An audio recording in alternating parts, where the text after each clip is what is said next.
দুলিতেছে তরি, ফুলিতেছে জল, ভুলিতেছে মাঝি পথ, কি আছো জওয়ান, হও আহ্বান, হাঁকিছে ভবিষ্যৎ। পাওয়ারের সমুদ্রে আমরা সবসময় সাঁতার কেটেছি, যে এমন কিছু হয়নি যে আমরা ঝাড়খণ্ড বিহারে পালিয়ে যাব। ফলে হিটলারের পাশে হিটলারিত্ব বজায় নিয়ে, রাজা সম্রাট নয়, আপনি গণতন্ত্রের মুখ্যমন্ত্রী। অ্যাটলিস্ট শুভেন্দু তো বহিরাগত নয়। আমি পড়িও না, আমি বাড়িও না। যে জিতা ওই সিকান্দার, আর যে হারা ও মর গায়ে। তৃণমূলের পাতা ঝরার মরশুমেও তিনি রঙিন, কালারফুল। মহিরুহু পতনের নির্বাচনে তাঁর ভোট কমেছে, কিন্তু হারেননি। প্রিয়রঞ্জন দাসমুন্সী, সোমেন মিত্রের হাতে তৈরি ছেলে ক্যাম্প বদলে দিদির হাত ধরেছিলেন যুব কংগ্রেসে থাকতে থাকতেই। তৃণমূল তৈরির পর থেকে সেই দিদিরই ছায়ার সঙ্গে। তৃণমূল ক্ষমতায় এলে তিনি যে মন্ত্রী হবেন তাতে আর আশ্চর্যের কি আছে। সেই মন্ত্রী থাকাকালীনই জেলে গিয়েছেন, মন্ত্রিত্ব গিয়েছে, কিন্তু দল ছাড়েননি। নিন্দুকেরা বলে প্রিয় দিদির সঙ্গে দূরত্ব বেড়েছে, তাই বলে দিদির আস্থা হারাননি। ২৬-এর কঠিন পরীক্ষায় সসম্মানে উতরেও গিয়েছেন। দলের ফলে অবশ্য আর ওহ লাভলি বলার সুযোগ পাননি। যুদ্ধ মানেই জয় পরাজয়,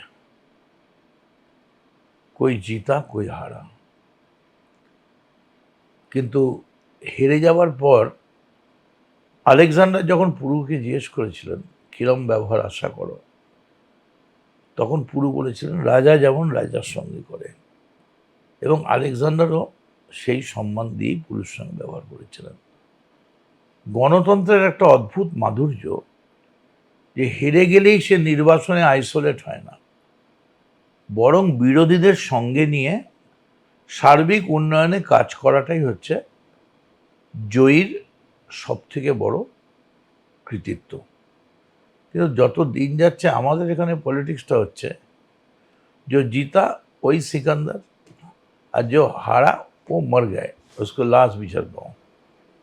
দিস ইজ নট ফেয়ার। প্রত্যেকেরই কন্ট্রিবিউশন আছে। এখন সবাই চুলচেরা বিশ্লেষণ করছেন হারের পেছনে কারণ, অনেকে আইপ্যাককে দোষী ঠাউরাচ্ছেন। আপনি কাকে দোষী দায় দেন? যারা যারা বলছেন যে দলের জন্য হেরেছেন, দলের কোনো নেতার জন্য হেরেছেন, তারা যদি দলের জামাটা গায়ের থেকে খুলে এককভাবে দাঁড়াতেন, তাহলে তারা ৫,০০০ ভোটও পেতেন না। ফলে জিতলে আমি জিতেছি আমার ক্যারিশমায়, আর হারলে দল হারিয়েছে, এই দ্বিচারিতা আমি বিশ্বাস করি না। অতএব আমার কারোর বিরুদ্ধে কোনো ক্ষোভ নেই। আমি শুধু আপনাদের মাধ্যমে এইটুকুনি বলবো, অত্যন্ত রাজনৈতিক একটি গুরুত্বপূর্ণ সময় দল দমদম সংসদীয় সাংগঠনিক জেলার আমাকে সভাপতির দায়িত্ব দিয়েছে। একটা সময় আপনাকে দল অনেকটাই ভরসা করেছিলেন, আপনি পরিবহন মন্ত্রী হয়েছিলেন, কিন্তু পরের দিকে দেখা গিয়েছিল যে অনেকটাই ব্যাকফুটে চলে গিয়েছিলেন এবং অভিষেক বন্দ্যোপাধ্যায় বারংবার বলেছিলেন যে তরুণের জায়গা দিতে হবে, কিন্তু এখন দেখা যাচ্ছে একদম আপনাকেই দলে এখন নতুন দায়িত্ব দেওয়া হচ্ছে, আপনি আবারও লাইমলাইটে। এইটার পেছনে কি রহস্য? আমি তরুণদের পক্ষে, কিন্তু কি হয় বাড়িতে mechanical engineer, computer engineer, doctor, barrister হয়ে যাওয়ার পরেও শেষ বেরোবার আগে বলে বাবা আসছি, মা আসছি। মাথার উপরে একটা বাবা মা থাকে, আর বাবা মা চলে গেলে বলে মহাগুরু নিপাত হলো। বাড়িটা কিরকম ফাঁকা হয়ে যায়। ফলে নবীন এবং প্রবীণদের সংমিশ্রণেই নতুন করে ভাবলে ভালো হবে। দেখুন, 15 বছরের পর গাড়ি ব্যবহার করা যাবে না। আমি আপনাকে এক্ষুনি মার্সিডিজ দেখাতে পারি, 100 বছর আগেকার মার্সিডিজ 4 কোটি টাকায় বিক্রি করতে চাইছে। তাহলে এজটা ফ্যাক্টর না, মেনটেন্যান্সটা ফ্যাক্টর। তুমি কিরকম মেনটেন করছো, how you maintain your health. দল একটা দায়িত্ব আমায় দিয়েছে, কাজ তো করবে তরুণেরা, আমি চেষ্টা করব তরুণদের একত্রিত করার, আর কোনো একটা জায়গায় দাঁড়িয়ে এই কথা বলার যে এমন কিছু হয়নি যে আমরা ঝাড়খণ্ড বিহারে পালিয়ে যাব। হেরেছে, হারতেই পারে, আমরাও একদিন জিতেছি। টিকিট পাবেন ভেবেছিলেন? আমাকে মমতা বন্দ্যোপাধ্যায় বলেছিলেন যে তুমি তৈরি থেকো, এবং মমতা বন্দ্যোপাধ্যায় ইভেন অভিষেকের সাপোর্টটা না পেলে আমি মদন মিত্র, আমি তৃণমূল কংগ্রেস ছাড়া কোনো পার্টির হয়ে দাঁড়ালে জিততে পারতাম না। আর ইন্ডিভিজুয়াল তো জিততেই পারতাম না, হয়তো আমার বন্ধু বান্ধব 50টা ভোট দিত। ভোটের রেজাল্ট বেরোনোর পর থেকে অভিষেককে সেভাবে অ্যাক্টিভলি দেখা যাচ্ছে না কোথাও, এবং ওনার যে সমস্ত কন্ট্রোভার্সি সামনে আসছে তার প্রপার্টি নিয়ে, বিভিন্ন ইলিগাল কনস্ট্রাকশন, এইসব নিয়ে যে সমস্ত খবর সামনে আসছে, সেগুলো আপনি নিশ্চয়ই দেখছেন। কি বলবেন এই প্রসঙ্গে? এইসব ব্যাপারে আমার কোনো মন্তব্য নেই, তার কারণ এই যতগুলো ব্যাপার নিয়ে নানা কারণ উঠছে তার কোনোটার সঙ্গে কোনোদিনই কখনো আমার সঙ্গে খেলার মাঠ, ভাঙা বাস, তেল দিচ্ছে না ইন্ডিয়ান অয়েল, ধার, কর্মচারীরা মাইনে পাচ্ছে না, হকার্স, ট্যাক্সি, হসপিটাল, এই জায়গাগুলো সঙ্গে যেগুলো নিয়ে আলোচনা চলছে তাদের কোনো বন্ধুত্ব আসে না, মিলও আসে না। ফলে এই ব্যাপারে আমার কোনো মন্তব্য নেই। আমি সবসময় চেষ্টা করেছি পার্টির সহকর্মীদের সঙ্গে একটা ভদ্র ব্যবহার করা, এবং সবসময় আমি এটা মনে রেখেছি যে এই আজও যে আমি মদন মিত্র, তোমরা ইন্টারভিউ নিচ্ছ, just because of not that I am Madan Mitra belong to this house, no, I am Madan Mitra of Trinamool Congress. So পার্টির জামাটার জন্যেই আমার পরিচয়। সেটা আপনি এখন বলছেন, এটা কি আপনি মেনটেন করেছেন? আপনি তো নিজের ব্র্যান্ড তৈরি করেছেন। না, আমি সবসময় পার্টির ওপরে গিয়ে কখনো কথা বলিনি। এখন ধরো মেসি বার্সেলোনায় খেলে, বার্সেলোনা টিম সারা পৃথিবী বিখ্যাত, তার মধ্যে যদি মেসির পায়ে চোরা কাজ কিছু থাকে, সেটা তো দলের আপত্তি হয় না, দলের লাভ হয়। তেমনি আমি যদি দলের মধ্যে থেকে মেসির মতো নিজেকে আত্মনিয়োগ করে কিছু ছোট ছোট ভালো কাজ করার চেষ্টা করি, সেটা তো কোনো অন্যায় না। আচ্ছা, ভবানীপুরে বসে আমরা এই মুহূর্তে ইন্টারভিউটা নিচ্ছি। 1876 সালের বাড়ি এই বাড়িটা। এই বাড়িটা, সেই ভবানীপুর থেকে মমতা বন্দ্যোপাধ্যায়কে হেরে যেতে হলো কেন? খুবই দুঃখের, এবং আমার ধারণা যে এক তো গণ্ডগোল আছেই গণনা সংক্রান্ত এবং ইত্যাদি ইত্যাদি। দ্বিতীয়ত এখানে আমরা ঠিকমতো মানুষের কাছে মানুষকে বুঝিয়ে উঠতে পারেনি, মানুষ কনফিউজ ছিল। সেখানে বিজেপি ওই জয় শ্রীরাম জয় শ্রীরাম জয় শ্রীরাম করেই, বিজেপি কিন্তু কোনো পলিটিক্যাল কথা বলেননি। মমতা বন্দ্যোপাধ্যায় উন্নয়নের কথা বলেছিলেন, আমি জিতলে আমি করবো, এই করবো, এই করবো। কালকে যদি নির্বাচন হয় মমতা বন্দ্যোপাধ্যায় কিন্তু আবার জিতবেন ভবানীপুরে। তাহলে তো সমস্যাটা কি ছিল সেটা তো মানে পরিষ্কার হলো। সমস্যা তো ছিলই, যদি বলেন কি সমস্যা ছিল। সেটা ঠিক আমি এখনো মানে দল রিসার্চ করছে, আলোচনা করছে। মানে আপনি যেটা কিন্তু আমি এইটুকুনি বলতে পারি যে যদি 15 দিনের চ্যালেঞ্জ দিয়ে আমাদের সবাইকে ফিরিয়ে নিয়ে এসে আমরা কাঁধে কাঁধ মিলিয়ে দাঁড়াই ভবানীপুরে, এই ভবানীপুর আমি চিনি। কারণ আমার এই ভবানীপুরে চিড়িয়াখানাও ছিল না। লর্ড মাউন্টব্যাটেন বসতেন ন্যাশনাল লাইব্রেরি, রাজ্যপালের বাড়িটা হচ্ছে ছোট লাট ভবন, ওটা বড় লাট কোনোদিন যেতেন না। আর আমার ঠাকুরদাদা ছিলেন রায়বাহাদুর সতীশচন্দ্র মিত্র, তিনি প্রথম ভারতীয়, কলকাতা কর্পোরেশনের প্রথম ভারতীয় চিফ ইঞ্জিনিয়ার ছিলেন 1890-তে। তো ফলে ভবানীপুরটা আমরা চিনি। ভবানীপুর কোনোদিনই মমতা বন্দ্যোপাধ্যায়কে হারাতে পারে না। আমি বারমুডা পরে সিদ্ধার্থ রায়কে এখানে বাজার করতে দেখেছি, চিফ মিনিস্টার সিদ্ধার্থ রায় বারমুডা পরে, এই বেগুন দাও, আলু দাও। তার পেছনেই জ্যোতি বসু হিন্দুস্তান পার্ক, তার একটু পিছনে বুদ্ধদেব ভট্টাচার্য, ডান দিকে মমতা বন্দ্যোপাধ্যায়, একটু আগে এদিকে প্রফুল্ল সেন, মিল্টন স্ট্রিট। তো ফলে এক কথায় বলা যেতে পারে পাওয়ারের সমুদ্রেই আমরা সবসময় সাঁতার কেটেছি।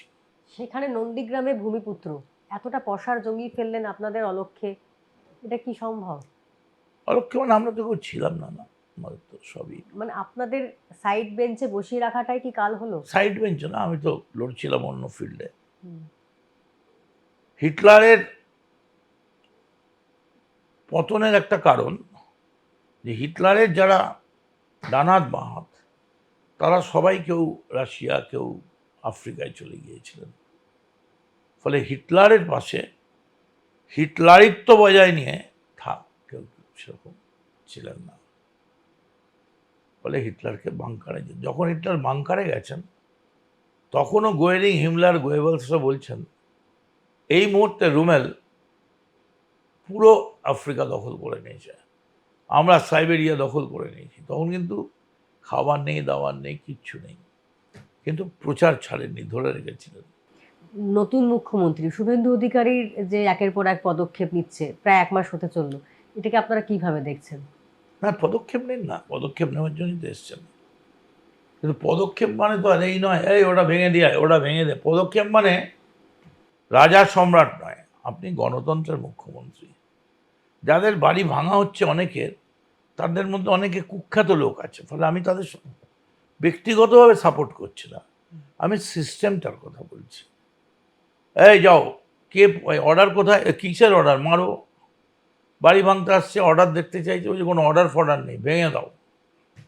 This is not democracy. পুরসভাতেও অচলাবস্থা শুরু হয়ে গিয়েছে, কাউন্সিলরদের অর্ধেক জায়গায় পাওয়া যাচ্ছে না, অনেকে ভয় পেয়ে আছেন। এই পরিস্থিতি কি তৈরি হয়েছিল আগে? বাম জামানাতেও তো এরকম পরিবর্তন হয়েছিল। দেখো, বাম জামানায় পরিবর্তন হলেও মমতা বন্দ্যোপাধ্যায় বলেছিলেন বদলা চাই না, বদল চাই। এবং সেই জন্যই সিপিএমের আজও পার্টি অফিসগুলো রয়েছে এবং গত 2 দিন আগে ফলতায় 40,000 ভোট পেয়েছে। সিপিএমের তো থাকারই কথা ছিল না। উল্টে মমতা বন্দ্যোপাধ্যায় জ্যোতি বসুর শেষকৃত্যে এবং সিপিএমের সমস্ত নেতাদের ব্যাপারে দরকার হলে মুখ্যমন্ত্রী বুদ্ধদেব বাবুর বাড়িতে গিয়ে মমতা একটা গণতন্ত্রের ব্যতিক্রমী একটা আচরণ দেখিয়েছিলেন। আমি চাইবো বাংলায় শান্তি আসুক, ব্যক্তিগত ঝগড়া কিছু নেই, বিজেপির মতো চলবে, আমরা আমাদের মতো চলবো। আবার ভোট হবে, তখন দেখা যাবে জনগণ কাকে চায়। শুভেন্দু মুখ্যমন্ত্রী হওয়ায় আপনি কি বলবেন, খুশি হয়েছেন কি? অ্যাটলিস্ট শুভেন্দু তো বহিরাগত নয়, এবং একদিন শুভেন্দু তৃণমূলেরই প্রোডাক্ট। তো আমরা এটা বলতে পারি যে আমরা প্রোডাক্ট বানাই, যে প্রোডাক্ট অন্য জায়গায় গিয়ে হাই প্রাইসে বিক্রি হয়। So we are the product maker. তৃণমূলের এই কুঁড়ে ঘরেই শুভেন্দু বড় হয়েছে। ওনার সঙ্গে ব্যক্তিগতভাবে তো নিশ্চয়ই অনেকবার, না, কোনো সুযোগ হয় না। যখন আগে রাজনীতি করতেন তখন, মানে আমি যখন একসঙ্গে রাজনীতি রাজ্য যুব প্রেসিডেন্ট ছিলাম, ও তখন মেদিনীপুর জেলার প্রেসিডেন্ট ছিল। আমি যখন সারা ভারতবর্ষ তৃণমূল কংগ্রেসের প্রেসিডেন্ট ছিলাম, ও তখন পশ্চিমবঙ্গের প্রেসিডেন্ট ছিল। আমি ট্রান্সপোর্ট মিনিস্ট্রি ছাড়ার পরেই ও ট্রান্সপোর্ট মিনিস্টার হয়েছিল। ফলে খুবই ঘনিষ্ঠতা, খুবই পরিচয় এক সময় ছিল। এবং মেদিনীপুর গেলে আমি ওদের বাড়িতেই খাওয়া দাওয়া করতাম। ওর মা খুব খাওয়াতে ভালোবাসেন। আছে অনেক পুরনো কথা, যা থাক সেগুলো ঠাকুমার ঝুলিতেই থাক। এখন সামনে নতুন পথ। সব শেষে একটাই প্রশ্ন, ব্যাক বেঞ্চার থেকে আবার এক লাফে ফ্রন্ট বেঞ্চার হয়ে কেমন লাগছে? দেখুন, আমি সবসময় মিডল বেঞ্চার। আমি পড়িও না, আমি বাড়িও না, আমি মাঝখানে থাকতেই ভালোবাসি। মদন ইজ এ কালারফুল বয়, এখনো কি কালারফুল বয়, মানে ওই ইমেজটাই ধরে রাখবেন নাকি একটু পরিবর্তন করবেন নিজের মধ্যে? এখন মুশকিল হচ্ছে না, আমি কালার পড়ি না, কিন্তু আমি যেটা পড়ি সেটাই কালার হয়ে যায়। আমি কি করি বলবো? আমি সাদা পাঞ্জাবি পরলেও লোকে বলে বাবা কালারফুল। এই যে পাঞ্জাবিটা কি কালার আছে, হালকা খুব সোবার কালার, কিন্তু তাতে যদি আমাকে মানুষ রঙিন করে দেখে, রবীন্দ্রনাথও লিখলেন রাঙিয়ে দিয়ে যাও যাও যাও গো এবার যাওয়ার আগে। তো রঙিন থাকতে সবাই চায়। অর্জুন সিং একটা ইন্টারভিউতে বলছিলেন কাউন্টিং এর দিন এনাকে না বিধানসভায় বলেছেন যে খুব শীঘ্রই এনাকেও নিয়ে নেবো আমাদের সঙ্গে। সেটা ওর বক্তব্য। আমি জানি আমি কি করব। আর আমি মমতা বন্দ্যোপাধ্যায়ের সঙ্গে ছিলাম, আছি, থাকবো। গেরুয়া রং কি এবার একটু বুঝে শুনে পড়বেন? অ্যাকচুয়ালি গেরুয়া কালারটা আমি কোনোদিনই পড়ি না সেই অর্থে। গেরুয়া কালারটা পড়ি না, তবে হ্যাঁ ওই গেরুয়ার কাছাকাছি প্রচুর পাঞ্জাবি আমার আছে, কারণ একসময় কংগ্রেসের লোকেদের কালচার ছিল এই গেরুয়ার কাছাকাছি পাঞ্জাবি পরা, সেগুলো আমি পড়ি না এখন আর। বিজেপি থেকে কোনো অফার পেলেন না এখন এই মুহূর্তে? না না কোনো ফোন কল? না না না না, প্রশ্নই আসছে না।